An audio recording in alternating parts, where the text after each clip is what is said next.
Yves Rouache, bonjour. Vous venez de publier un livre sur la gastronomie, une histoire de la gastronomie lyonnaise. J'allais dire un livre de gastronomie de plus, puisqu'il y en a déjà énormément qui existent dans cette ville, qui est la capitale mondiale de la gastronomie, mais on en parlera tout à l'heure.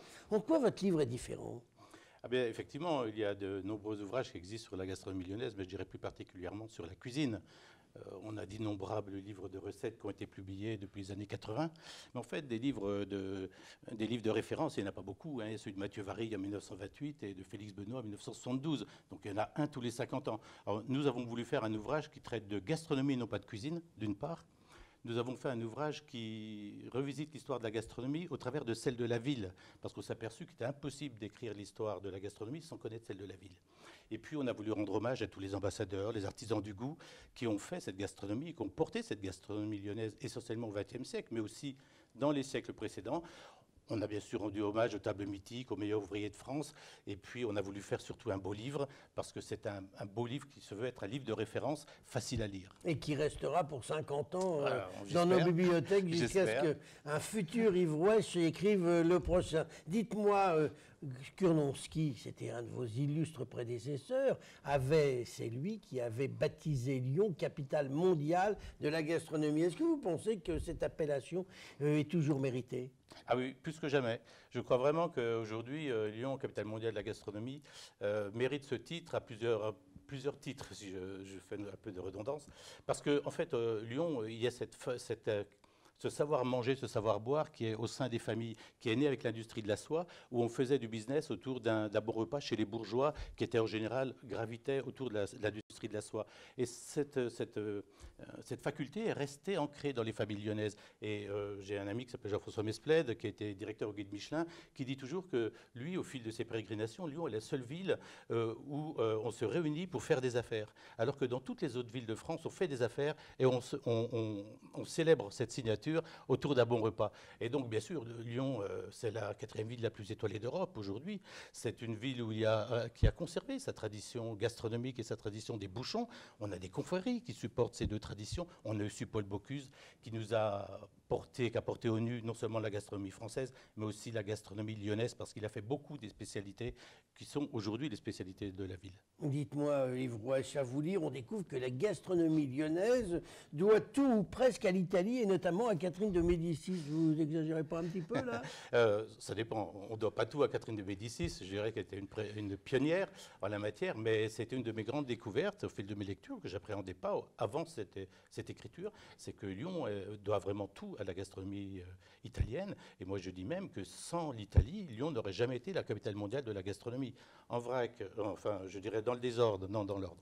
Les foires de la Renaissance qui ont apporté tous ces marchands tous ces marchands à Lyon et qui ont donné une grande activité économique à la ville, on les doit essentiellement aux Italiens. Hein. Ce sont les banquiers italiens, les marchands italiens qui ont fait ces foires de la Renaissance.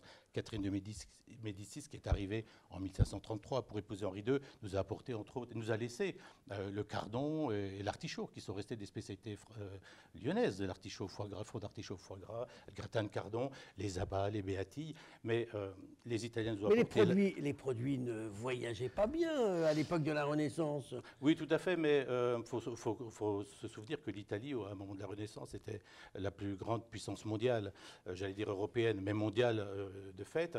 Et donc, ils excellaient non seulement dans l'industrie, mais aussi dans la pâtisserie, la confiserie, les arts, la musique. Et donc, Catherine de Médicis a apporté avec elle tout un ensemble de pâtissiers, de confiseurs, de cuisiniers, qui ont apporté un raffinement à la table de la cour de France. Donc, ils sont arrivés avec leurs recettes et ils nous leurs ont fait produits, découvrir... leurs recettes, effectivement.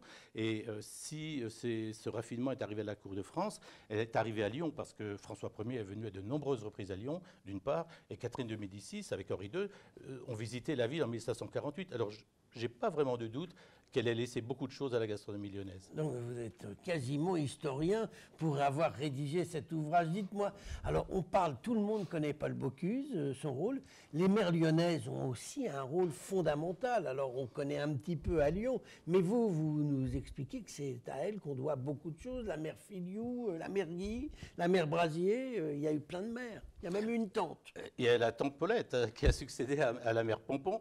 Effectivement, ces mères sont nées d'industrie de la soie, et ça, on le voit pas toujours d'ailleurs, on le lit pas toujours. Ce sont ces soyeux qui étaient de riches bourgeois, une centaine de familles qui avaient des employés de maison pour s'occuper de leurs biens et de leurs maisons de campagne où ils cultivaient fruits et légumes. À la fin de l'industrie de la soie, vers 1875, et surtout en 1929, avec la crise financière et économique américaine, ces mères ont été jetées à la rue. Ces cuisinières bourgeoises se sont retrouvées esselées, seules dans le monde. Et donc le capitalisme intransigeant les a virées comme des malpropres. Comme des malpropres. Mais du coup, ça a été la chance de la gastronomie, puisqu'elles ont ouvert des bouchons, des restaurants. Voilà, elles se sont mariées avec des marchands de vin, souvent, parce qu'elles n'avaient pas le droit de créer des affaires à leur propre nom. Hein, on n'était pas... Aujourd'hui, tout est possible pour les femmes, encore, elles ont des droits à conquérir, mais à l'époque, ce n'était pas à l'heure du jour. Et donc, elles se sont mariées avec des marchands de vin, comme la mère Fillou. Et les unes ont embrassé la gastronomie, ont fait une gastronomie de haut vol, et les autres ont fait une gastronomie moins chère pour le peuple, à base de bas morceaux, la gastronomie des bouchons. C'était des bouchons. Alors, on rappelle, Yves Rouèche, que votre livre, eh bien, il est publié chez qui? Les éditions Libelle, un éditeur lyonnais. Et on les trouve à peu près partout dans les bonnes librairies, et même peut-être même les mauvaises. Oui, et d'ailleurs, on va dédicacer cet ouvrage à la FNAC ce vendredi. Eh bien, ce vendredi, vous le dédicacez à la FNAC. Yves Rouèche, je vous remercie. Je vous remercie aussi, Gérard.